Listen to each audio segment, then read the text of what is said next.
Welcome back to another episode of Navigating Postpartum with me, Jaree Williams. As you know, I'm a wellness postpartum coach. Y'all know I'm the host. And y'all, I wrote a book recently, Nurturing the New Mom, but that's not what today's podcast is about.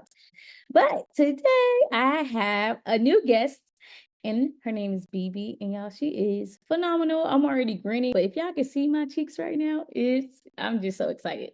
So, Bibi, introduce yourself. Hi everyone. Thank you so much for having me here, Jaree, on your podcast. My name is Bibi Babatunde-Ikotun. I do so many things. So professionally, I work as a fundraiser and immigrant-facing organization here in Canada, and I also co-pastor a local church in Ontario, Canada as well. I'm also a content creator slash influencer, and my focus is on motherhood, lifestyle, and faith. So excited to be here. Yeah, so what made you go to Canada? Oh, amazing question. So, interestingly, I was born and raised in Nigeria. And when I turned like 19 or 20 years old, I was done with my university education. So actually moved to the United States. I was living in Denver, Colorado for a Oh, couple of years. Yeah, I really loved living in Denver. And I'd already built my life abroad, and moving back home just seemed difficult, like especially that age group where I moved abroad.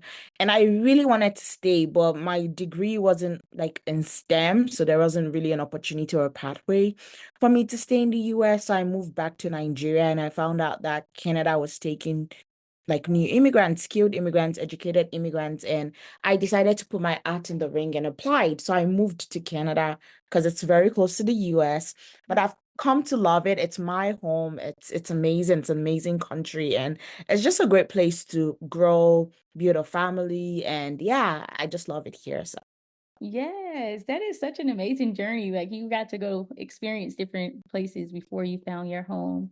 I want to know, how is motherhood going for you right now as you are doing all of these different roles? How do you, I don't necessarily say balance anymore. I'm in a season of saying prioritize. How do you prioritize what matters to you now? absolutely. My baby is still very young.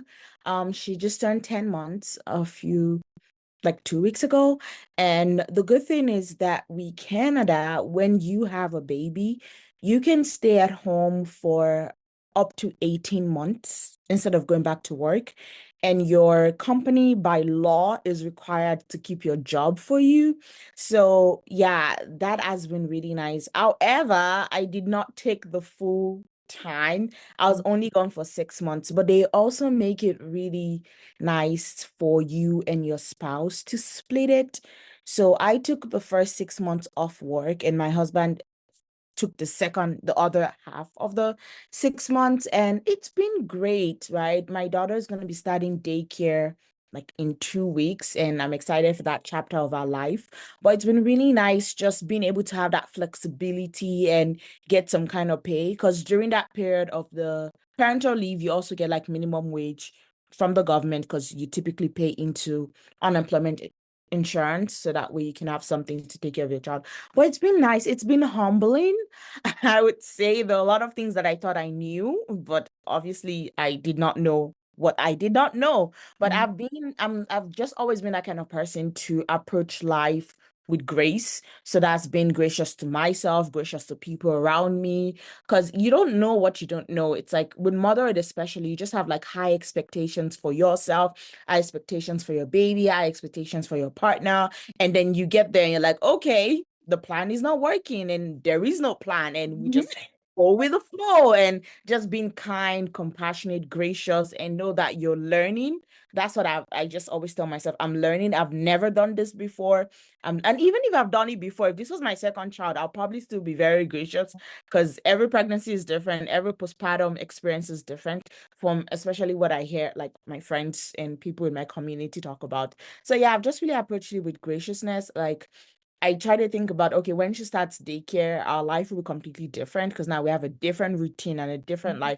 I don't know what that would look like, and it freaks me out a little bit, but then again, it's my motto, one day at a time, There's so many moms out there. There's so many dads out there. The moms with multiple children, and they're doing okay. So it's telling myself that you're gonna be fine, and just yeah, lean.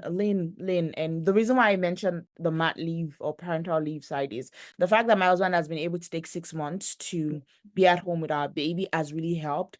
Like I've been able to go back to work, focus on my goals, trying to get back into what I do, what I love doing, helping out my community, and also every other thing, like just having that support. Because many times when people think about help, they don't count their husband as help, Yeah. especially if it's very helpful and hands-on. So I've had that help in him to be able to be myself and do all the awesome things that I do. And also I'm not afraid to like reach out to my community. It's hard because I don't have like family here with me in Canada. Yeah, we don't have any. It's just But my I husband. want to say that first that I love the experience that you and your husband were both able to split time to spend time with your daughter, which is beautiful because I know most men wish they could stay home with their children. Like even my husband, he was home for a couple weeks. Well, because his job, the job he was at was very flexible, so he was able to experience that. And so now he's going into a different role in this season. And he's like, I'm just grateful that I was able to be present with my sons while, they're little because most fathers don't get to experience that. So hearing you say that is just like, yes, like I wish more dads were able to experience being with experiencing the milestones. I know like all moms talk about it as well, but it's so different for dads. Plus, they gotta get their hands dirty sometimes too. Like, yeah. Exactly. Yeah. No one should steal that opportunity from them. So, yeah, it's like being away from home, not having family members here. It's very, very difficult because I'm always jealous of people that say, "Oh, I just dropped my kid with their grandma." I'm like, I Mhm. wish I had my grandma. Yeah, oh, my sister's coming to pick up the kids. Like I wish I had that. But I do have community in my local church. I do have community amongst my friends that I know that if I do need help or need support with my kid, that all I need to do is their text away or phone call away. So yeah, but I wouldn't lie, I always get jealous of people that have family around them because I feel like they have it a bit more, much more easier. Like I haven't been to the movie theater since I had my baby. And I would like to, but then it's like I would like to go with my husband because the case now is that I go alone or he goes alone. Yeah. But yeah, just little things like that. But yeah, it's been great. I like the help that I have in him and taking it one step at a time. I know it's gonna get I wouldn't say difficult, but I'll use the word much more challenging because it's new. Everything that is new can be challenging, and it's just getting there, knowing that it's gonna get better. And yeah, before you know it, she's a teenager and she's going off to college, and all I get is to have is the memories. So I try not to complain too much and just enjoy and live in the moment. I love your perspective about life as well, especially like you're not like, even though I don't have a village, I have a community. I have a community around people. Like if I do need something, I can ask because oftentimes when people think about a village or a community, when it comes to like to raising children, people always think about their village, but they immediately think about family first instead of like there's community around you. And I like how you were intentional about that. You're like, oh, I have community, even though my family's not here. Even though it is different when you do not have immediate family, because like how you said, oh, I can't just go like drop them off, but it's just like at least you know if you really needed something, you could reach out to them. And that is amazing. And I know that I know you mentioned that, you guys go out alone, but do you guys ever make time for any date nights or anything? Or how does that look It's for you it's all? become a group thing. We just go out together as a Mhm. family. It's now so I feel like one thing that I'm coming to terms with that is that in this season it's gonna be less of the two of us and more of the three of us, and finding pockets of connection in the midst of that requires a lot of intentionality on our part. So yeah, I think we're slowly okay with that idea of like it's gonna be the three of us for a while, and that's fine. For example, for last Valentine's Day, I had like one of my, I call her like my Leo sis from church. She came up to me, she's like, "Oh my gosh, if you guys want to go for Vows Day, let me, like, if you want to go for Vows Day date, let me know. I can take your bait. Like I can come over and watch her for like 1 hour or 2 hours." And I was like, you know what? That is very like, because we did not even like, because Think by about that. Vows Day, I was just maybe like 5 months postpartum. So I was just like, oh, it's just gonna be one of that vows day. And she was like, no, like if you guys need, and that was just so sweet. So we have like thoughtful people within our community to be like, okay, for example, our anniversary is coming up in November, and I already have like two friends saying, oh, if you need me to watch so you guys can do something, let me know. So I'm like, yeah, for those milestone things, I have the support, but for like just daily dating and things like that, like it's the three of us, and she's a delight, and she lights up the room and lights up our life. So we like having her with us, and yeah, it's been really good to like navigate. And my husband, like it's I think it's been really great, because sometimes I'll feel like, oh, will he feel some type of way that it's not just the two of us, but more so it's like the proponent of, I like her being here. I like her being a part of what we're doing. She's a delight. Like, I want to see my child. And I'm like, okay, I like that. I You like made that me a think of lot. a funny story too, because even though we do have family, but a lot of times we live like an hour out from my husband's family. So it's like we like pick our battles because my youngest still adjusting to the car seat. But because I have a 1 and 3-year-old, Mhm. and so me and my husband, we have date nights with the kids sometimes too. Like the Yeah. other day, we went to lunch. We were out there. We was like, "All right, it is what it is," but it's just like adjusting, and it's like seasons for different things. So we're like, we can make time for that, but right now we don't want to put in that effort to hear somebody whine the whole ride when we could Yeah. just hang out and make it work. So I just think like just adjusting to where you are is so crucial, and having a good attitude about it because like how you said, each season is going to be different. Like how you were saying, yeah, she's 10 months now, but before you know it, she's going to be a toddler. And after Mhm. a toddlerhood, that's when the ball really gets rolling. So, like, just being able to embrace those moments and knowing it's not forever is like the biggest key in motherhood because you got to have, the good days are not forever, but the bad days are not forever as well. So, I think that's crucial. It's like How was your perspective. postpartum experience? Oh, okay. Postpartum.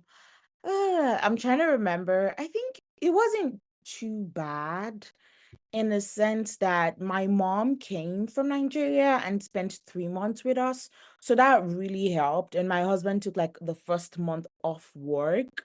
I had like some challenges because I had my baby at 37 weeks or thereabout. Um, I woke up one morning and I was leaking fluids, and it turned out to be amniotic fluid, and we went to the hospital and I had to get induced. Labor was hard, my epidural failed. It's okay. I've moved on. But yeah, recovery was much more difficult because I had challenges with things like breastfeeding, right? Because my baby was so small, at least that's what or rather, she came out undercooked.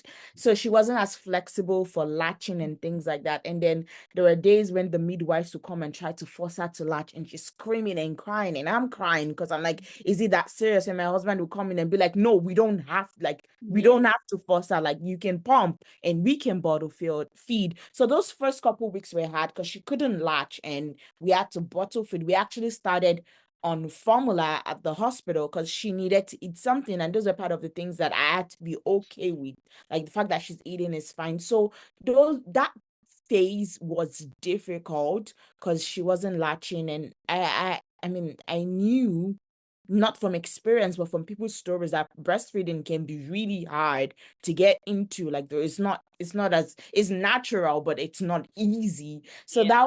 that was hard. That was hard for me, postpartum wise. And I mean, then the changes in hormones, because sometimes I'll just catch myself crying. I wasn't sad. I wasn't like, I didn't have like PPD or PPA, but like just the changes in hormones, and like I'm crying, and like my husband is like, "Are you okay?" And I'm like, "I'm okay," but then I can't stop crying. Like, it was just a lot happening to me at the same time, and trying to like catch my breath and be okay. But it was good that my mom was here, so she helped out with a lot of the things. And there was also that old journey of my mom wanting to parent the way she knew, and then versus me based on like my reading and the research, and trying to be what's the word? There's a word for it. We could say old school. Oh yeah, old Yep. school, and me trying to be new school and trying Yeah. to navigate that. Oh my gosh, it was so difficult, Yes. so stressful. And it's always okay, pick your battles, right? Because before my mom came, I already knew that that was going to be the case. So one of my friends, she was like, okay, let's make a list of your absolutely not Non-negotiables. not negotiable. And then I sent her the list, and she's like, Bibi, honestly, like all of these things are fine. Right? Okay, we know baby powder is bad for the baby, and your mom will probably want a baby powder. So why don't you say they don't sell baby powder? Like, I don't want to lie. She's like, okay, you don't have baby powder. So if she asks for it, you don't have what you don't Yeah. have. And like different things on the list, just because my friend really wanted to because she knew that postpartum, she had a baby already and she was pregnant at this point, and she knew that postpartum was really hard. So it was just trying to like know, okay, what are your non-negotiables? And at the end of the day, it's just navigating it with wisdom. Because again, she left her life for 3 months to a strange country. It was cold, and Nigeria isn't cold. So it's also seeing it from that perspective that she also made sacrifices. Mhm. Right? She didn't have to come all the way. And even if she did come, because it's part of our culture, she didn't have to stay as long as she Yeah. did, and she was helpful. So that was something that helped me balance the situation, and just to think of it being great when there was a lot of praying on my part, praying for self-control and patience and all the fruit of the spirit at that point in time, because I do believe in the power of like maintaining relationships with people. Yes. And I did a post recently on Threads that talked about how in our generation we tend to, I hope we don't over boundary ourselves out of relationships that are meaningful, relationships that make Mhm. a world of difference to us. I hope we don't put too much boundaries that just makes us lose that.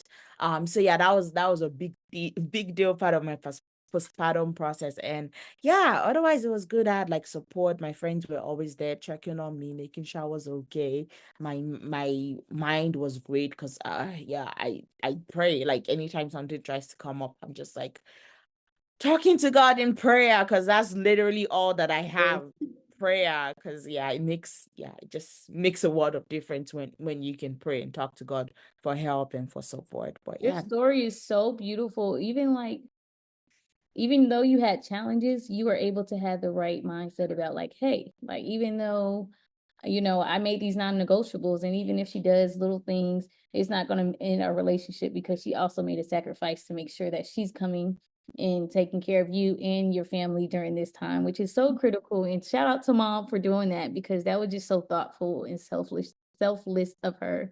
And Mhm. before we wrap this up, what advice would you give to a new mom who's going through the early stages of motherhood? Ah, it would soon be a memory, and Mm. a memory that you might not even remember all the details. So give yourself grace, give the people around you grace. I know many times as women, we have high expectations for ourselves, and when we don't meet them, it's like, ugh, I'm messing up. Hard yourself. But Mhm. yeah, you're new at this, even though you carried the child and birthed the child, it's still a new experience, and allow yourself to accept that it is a new experience and you will learn at it. So give yourself grace, grace, grace, right? You will get better with time, with practice, it absolutely gets better. So that'll be my biggest advice. Just be gracious to yourself, be kind to yourself, right? Think of yourself as your child that you just gave birth to. Like, how would you treat your child if you were your child? It's going to be with grace, with love, with kindness. A lot of times your inner child might not be the kindest person because of your experiences as you grew up, but you got to take a chance and start being kind to yourself, start being compassionate with yourself, and start being gracious to yourself. It's going to get better. Your baby's not going to be 2 months forever. They're going to grow. It's going to be beautiful. It's not all sunshine and roses. If I said that, I'll be lying, but I promise it gets better as the day goes by. So be gracious to yourself. Oh my goodness, I have chills. I feel like you were talking. I feel like I'm still in early stages because I feel like I'm still a new mom, especially like now I have 2 kids. So now I'm like, Mhm. how, I'm having to give myself grace, and how you're saying how you talk to your inner self. Like sometimes I could be tough on myself, but I had to really learn with my second son to give myself grace and give my oldest son grace and my husband grace. It's like everybody has to have grace because it's all new to us, Mhm. and it's a beautiful journey, but boy, let me tell you, it will stretch you and it's gonna make you let me see. What am I trying to say? It's going to make you into a better person on the other end. And Yes, it's really definitely. what I think motherhood is about. Transforming you in the process as you're raising children. Yeah, so true, so true. How can we get in touch with you? Oh, yeah, you can follow me online on any social media platform that you can think about. And my username is BIBILAMOUR04. So that's BB Lamor 04. Or you can just Google my full name, Bibi Babatunde-Ikotun, and I would pop up on different platforms. Yeah, connect with me on Instagram, on TikTok, whatever platform works for you. And yeah, I'll be happy to know that you're following me from this podcast. So that would be great. Yes, and I'll also put it in the description below. And thank you for tuning in. And until next time.